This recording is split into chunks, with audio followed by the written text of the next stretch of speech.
Starting off with the Dallas Cowboys with, again, the dispute, like always, how it feels like the last couple of years with, you look at Dak Prescott and Jerry Jones. Now you have that with Parsons and Jerry Jones as well.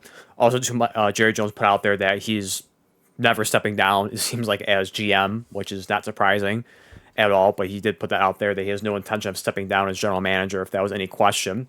But going back to the dispute with Micah Parsons and the owner, with, of course, Micah Parsons going to be due for a contract, and certainly a huge, if not a record-breaking one, when you look at defensive players like Myles Garrett, like J.J. Watt, those guys who are making top dollar money. We just saw a couple days ago, or a few days ago, J.J. Watt have the record-breaking deal of $41 million per year, which was the highest, which becomes the highest non-quarterback in NFL history. With that, 3 years, $123 million. And sure enough, Micah Parsons will be close, if not more, than what T.J. Watt got.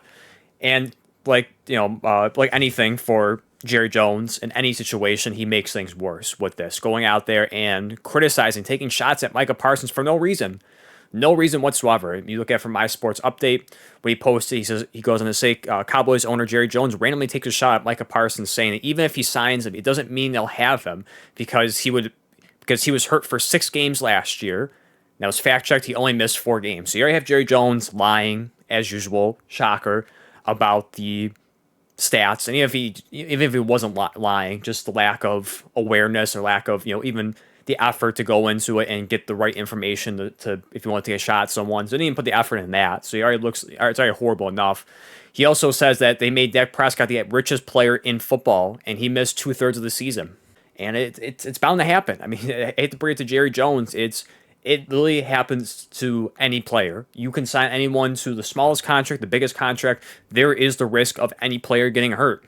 But it doesn't mean that you don't pay these guys because of, hey, maybe they can get hurt or they miss a few games. They are still one of the best players in the league.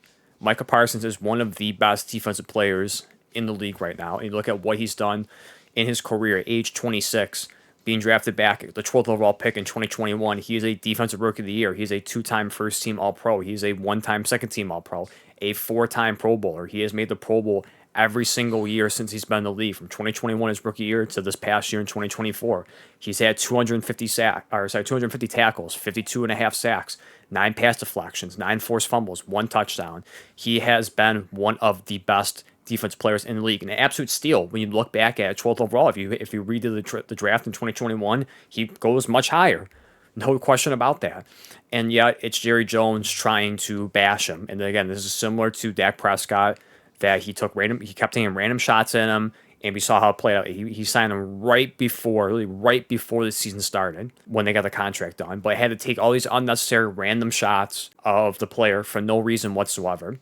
You have later on going to say for J.J. Watt would quote that post by My Sports Update and go on to say that anytime you publicly take a dig at your star quarterback and your star pass rusher simultaneously right before the season begins, you just gotta take it. Nothing makes guys want to fight more for you than hearing how upset you are that they got hurt while fighting for you.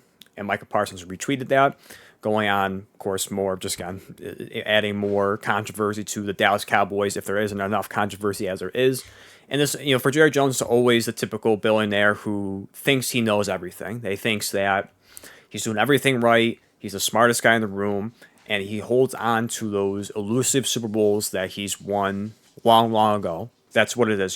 The reality is for Jerry Jones and how he runs things is it's been horrible. He keeps holding on to, even though the only thing that's unfortunate that works for his favor is just they are in terms of their worth, they're the highest worth in the NFL. In sports history, in terms of, I think it's at $10-12 billion now for their worth for the franchise, and it keeps going up and up every single year. But outside of that, besides marketing, there's nothing elusive to Dallas Cowboys. I'm sorry, he cannot flaunt around the Dallas Cowboys team that I think everyone's going to go there and play for them. Again, this is not 1990 anymore. It's 1995. This is 2025. And the Dallas Cowboys overall, since their last, not just Super Bowl win, their conference championship appearance, has sucked. That's what it is. And ever since then, 29 seasons later, they've made the playoffs 13 times. They have a 5-13 record. 8 of those losses were one and dones. Whether it was a wild card round, divisional round, however you want to put it. Think about that. In 29 seasons, 29 years after their final conference championship appearance in 1995, they have 5 playoff wins. Again, out of the 13 losses, 8 of them were one and dones. You look back in terms of their history. The last time they made it to the second round was in 2022. That one where they lose to San Francisco 19-12 in that. And it's before that, or sorry, year after that, 2023, where they have the embarrassing loss at home at the wild card round against a first year, well, a few years into his career, but first time starter, Jordan Love. They get embarrassed 48-32. The score was much worse than that. It was kind of garbage points at that point, but 48-32. They missed the playoffs this past season, leading to the fire, of course, with McCarthy and going to a new regime. And you look at Jerry Jones with it going back to what I said real quick about the GM aspect of it. It's like, yes, he does draft players that, he's not a horrible GM, we'll say that, in the aspect of drafting players, getting, Pro Bowlers, first team All Pros, however you want to put it as. I think they are, since I think they're always widely known for drafting the most Pro Bowl players and so forth, which is, it is a good mark for Jerry Jones. But outside of that, this is a team that does not take big swings. This is a team that does not, every year that the fan base always complains that they do nothing in free agency. This is the first time in forever what they spent what, the bare minimum, like $5-6 million a year or in total on a free agent.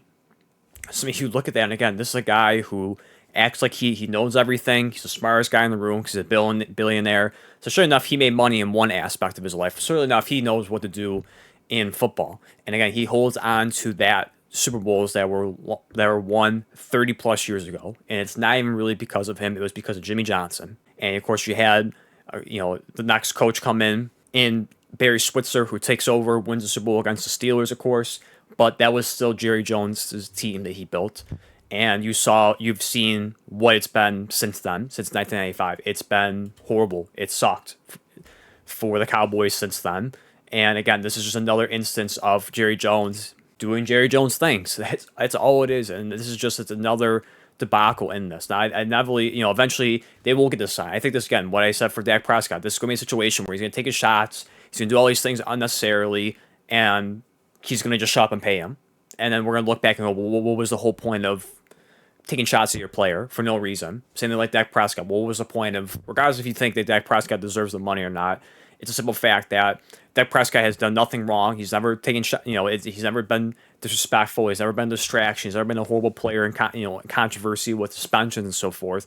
This is a guy that they've asked for everything to do for him, and he's been a great face of the franchise. He's done everything right of what they've asked him to. Now, of course, not saying playoff success-wise, but everything you look for a franchise quarterback, he's done. And still you take shots at him. You still do all these things. You take digs at him for whatever reason, and you still pay him. And you look back and go, what was the whole point of that? And it's just a typical Jerry Jones situation where he's making problems for no reason whatsoever. No reason at all. And I don't see that. I mean, is there a chance that Parsons might leave? I don't know. We'll see. I thought initially we go back to before Dak got their contracts. We look at the kind of trying to look ahead of the curve when you have these three guys, Dak, CD, and Parsons, that it seemed most likely, at the very least, that you would get only 2 out of 3 signed because they were going to be all asking for top dollar money. With Dak just being a quarterback, you see the going rate for that in general. So regardless of, again, the talent, the success, how you feel about him, that he was already going to get paid more than you would want him to pay, or more than he's worth.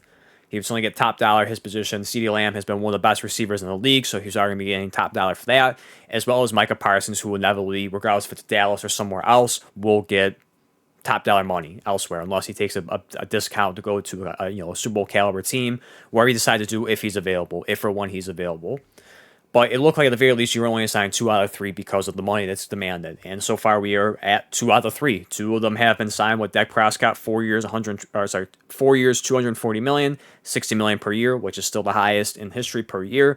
CeeDee Lamb, which I think does rank third, only behind Jamar Chase, behind Justin Jefferson, Jamar Chase. He signed a 4-year, $136 million deal, $34 million per year. So you look at that and go, do they have enough money to get Parsons, get done a contract done for Micah Parsons? Maybe. It could certainly be a possibility, but it's just, again, I just don't understand the unnecessary shots at Parsons. I don't get it. It's puzzling. I don't know why he's doing that. And maybe he just does it because it's just publicity. It's just to get the name out there, just get people to talk about him. I don't know. But for Cowboys fans, it's just, I'm sure it's frustrating to deal with an owner like this that doesn't seem like he really cares. He can go on the mic all he wants about how desperately he'll do anything to win the Super Bowl, he'll do anything to get it, but he doesn't do that. His actions don't do that. He doesn't go out there and spend the money. This is a guy who didn't want to pay Derrick Henry whatever he got paid, or if they were asking, or he was going to get, they were paying more of what Baltimore got or gave to him. And you saw what Derrick Henry is. He is a game changer. At his age, he almost ran for 2,000 yards. It seemed like the Dallas Cowboys certainly needed that at the running back position when they had one of the worst running back groups in the league this past year. And it just countless things down the line like that. Just refusal to go out there and get the star players because they trust the Dallas Cowboys process. They trust the Dallas Cowboys way, which has failed them for many years. Even if you make the playoffs, they don't go far. Again, you look at 8 one-and-done seasons in the postseason. So clearly, it's not working. GM or for the coaches, it's not actually good quality coaches. Maybe outside of McCarthy, but that is still debatable about that.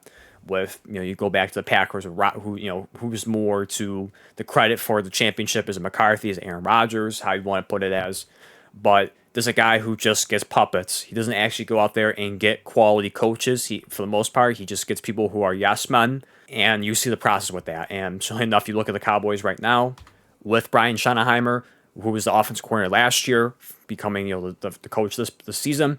I made a video about this. I think it's just another puppet.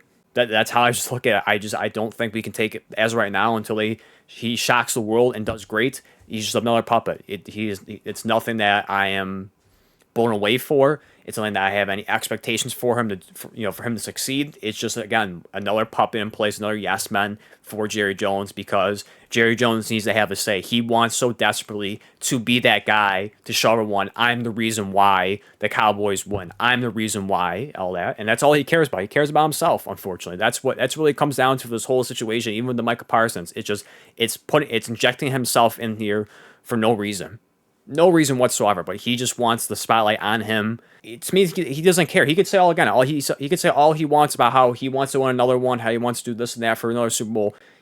All he really wants to say is that I want to win a Super Bowl, but I want to win it because of me. I don't want it because of anyone else. I don't want it because of the coach, the players. I want the spotlight to be me. It's only me that the reason why that we won one. If you truly, if you lay down a scenario where you can have a Super Bowl, but it's not the credit doesn't go on you, it goes on everyone else. I guarantee you, Jerry Jones would decline that. If you give him a guaranteed Super Bowl championship this year, but you say you're not the reason why, or you don't get the credit, it goes to Dak Prescott, goes to Micah Parsons, goes to Schottenheimer, it goes to anyone else but you. He will turn that down because it has to feed his ego. That's what it comes down to. He has to be the center of attention. He has to be the reason why. And if he isn't, he will not accept that. And that's unfortunate for Parsons that has to go through this, for the Cowboys fans, for anyone in the Cowboys circle, is that they have to keep dealing with this, with Jerry Jones hijacking and ruining the team year in, year out. That's what it comes down to. The Cowboys, we always joke about, this is our year. They always joke about Cowboys fans saying that, but it will never be their year. We'll never take them seriously until Jerry Jones is no longer the owner, and however you want to put it as, if he very depressing saying this way of passing away or gives to someone else in his family, and hopefully they do a much better job with it. They will never truly be a threat or a team that people take seriously until Jerry Jones is out of the picture. Again, you could take that any way possible, how he's out of the picture. He needs to take a step back and not have his hand in everything, and he's just going to ruin it. Like I said, at the end of the day, if I had to look into the future for this, they will get a deal done. I feel like I think this would be a horrible look, shockingly, if they find a way to screw this up and Parsons goes somewhere else. But I do believe that they will get it signed, and we'll look at this once again as, why is Jerry Jones making this a problem? Why did he make this unnecessary criticism or this unnecessary distraction on the team when there was no need to do that? So we'll see how it plays out for Parsons and the Dallas Cowboys, and see how that shakes up there as well.